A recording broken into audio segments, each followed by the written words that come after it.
While the crowd was cheering us, the godfather of soul had the curtain closed on us while we were in mid-bow.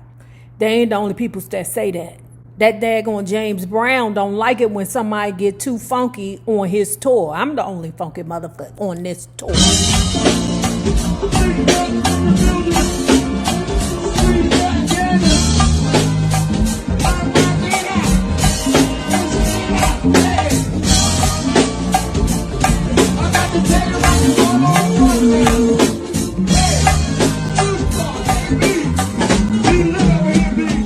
We finally broke into the chitlin circuit. With a hit record, Junkman, and a hit TV debut bandstand, we got our ticket to some of the biggest stages around. We still had to do the small bread and butter gigs, but at least we had a few bright lights sandwiched in between. The Howard, the Uptown, and oh yes, the Apollo. It wasn't long before Mr. Montague told us he might be able to get us added to one of the hottest tours on the circuit, the James Brown tour. I thought, please, please, please. James was music royalty, the king of R&B, and everyone paid him tribute. Wherever he went, he packed the house, and he only played the biggest houses around. When we got the green light, we were told to meet James in Los Angeles, and we would play our way through the West Coast, the Northwest, and then wind up with 5 back-to-back one-nighters in the Deep South. As it turned out, getting on the bill with James Brown was the easy part. Getting to LA was the hard part. A real trip. It got off to a bad start and went downhill from there. In those days, there was no such thing as a cross-country plane trip for the Bluebells. There was no Motown bus either. It was agony. 3,000 miles of hell. Nona rode up front with the Montagues, while Sarah, Cindy, and I sat in the back, fighting like cats and dogs. Let me tell you what this book just reminded me of. The Hump. Do y'all remember fighting in the back seat for who the hell was going to sit on the hump? Nobody wanted to sit on the hump.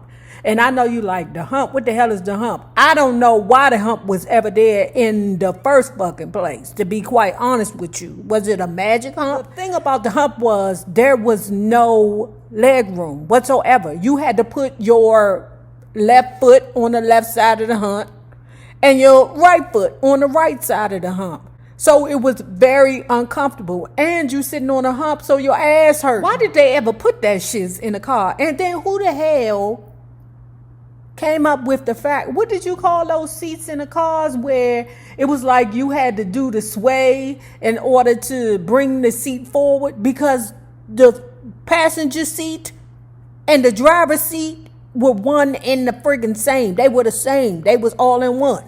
But you can sit 3 people in the front and 3 people in the back. But somebody was going to be sitting on that friggin' hump. What did they call that kind of seat? It wasn't bucket seat.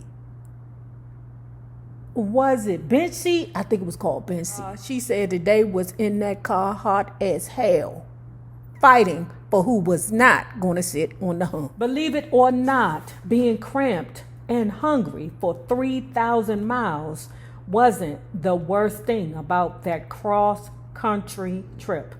We hit the desert out west in the middle of the afternoon when the sun was at its peak. But Mr. Montague kept right on driving. The heat was a killer. There was lessons to learn while touring in the early 60s. It wasn't as painful as learning about racism, but it was just as revealing. It was a lesson about the competitive nature of great artists and the depth of ego that drives them. A fact that I would see played out throughout my career. Many a night, for example, while we were touring with James Brown, we would get hand clapping, foot stomping, roaring ovations. I don't know whether they were too long or too loud, but they were too something, because James clearly had enough of them, and he thought we did too. Night after night, while the crowd was cheering us, the Godfather of Soul had the curtain closed on us while we were in mid-bow. They ain't the only people that say that. That daggone James Brown don't like it when somebody get too funky on his tour. I'm the only funky motherfucker on this tour. What the hell is going on here? And on top of that, remember in the movie Respect and in the book Respect, when we read it, that goddamn Dinah Washington had set Aretha Franklin straight? Child, what happened was, of course, Patti Labelle wanted to pay homage to Dinah Washington by singing one of her songs. Okay? Dinah Washington performing down the street. Somebody ran down there, "Ooh, Dinah, that Patti LaBelle or that Patsy Holt is singing your song." Dinah Washington got a hold of Miss Patsy Holt and said, "Bitch, don't you ever sing a diva song.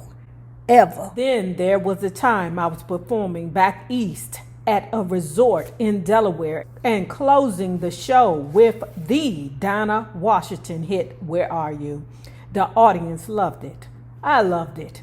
Dinah herself was performing nearby in Wildwood, New Jersey, and she sent me a message. I was thrilled. The Queen of the Blues had heard of me, and I couldn't wait to hear what she had to say. Then I got the message. "Stop singing my damn song." Dinah Washington gave me one of the greatest lessons of my life that night, though it didn't sink in until many years later. You shouldn't try to dim your light to let other people shine. It doesn't help them, and it only makes you unhappy. Remember back in the day when they would do the diva tributes on VH1, and you would sit there and you would watch other divas sing your song and pay homage to you? I wonder how them divas handled that. Like, how do you handle that? Like, do you get mad? Are you upset? Do you be like, what the fuck? Them divas, they be treacherous to each other's child. So Dinah Washington wasn't feeling Riri or Patti. Kerman was my first serious grown-up romance. He was several years older than I and training to become a professional boxer. I can't remember his last name or even how we met, but I do recall the most important thing about our brief relationship. He came into my life at just the right time. I was a young, confused, inexperienced 18-year-old with so many hang-ups and conflicted feelings about sex.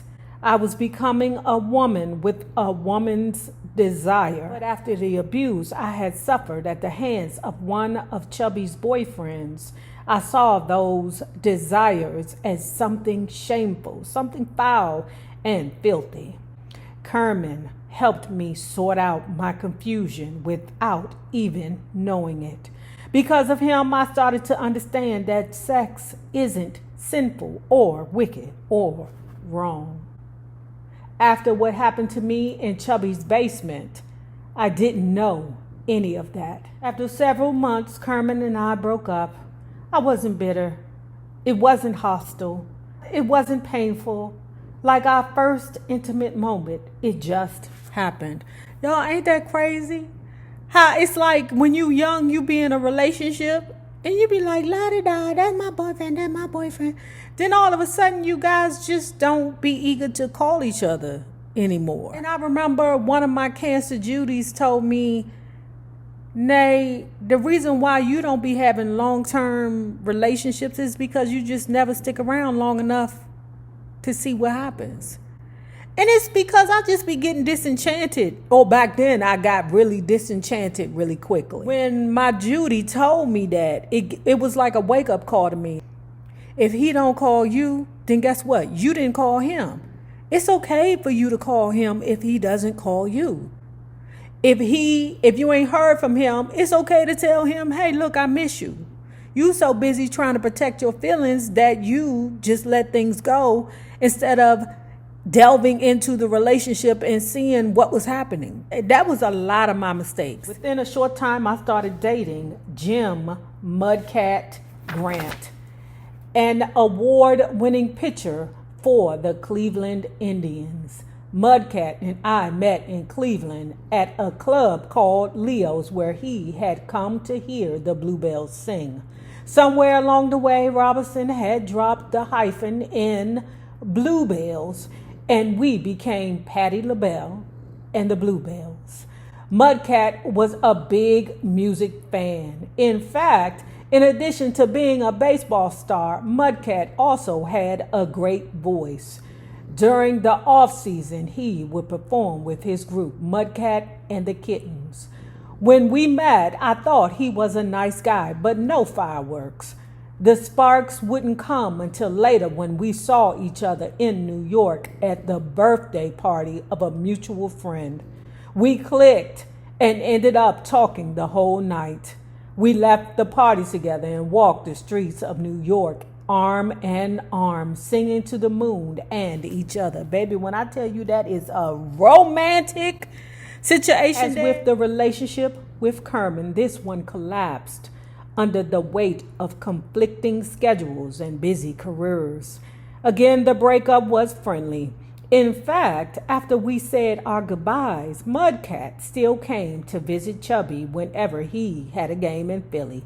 They were fast friends. After Mudcat came another star, but this one was in the music business. A singer who will always be special to me. After all, you never forget the first man who asked you to marry him. In his autobiography, Otis Williams says we met while out on tour together. That may be so, but I remember our meeting differently. It was the last weekend in April 1963. A date I'll never forget, and you'll see why when I tell you about it. Taking a ride on the east side, made a left on MLK. What a beautiful day, what a beautiful day. Riding high on the west side, looking for a hood rat to play. Won't you come out and play, won't you come out and play? Hey, taking a ride, hey, hey, on the south side, ooh, ooh, hey, hey, hey.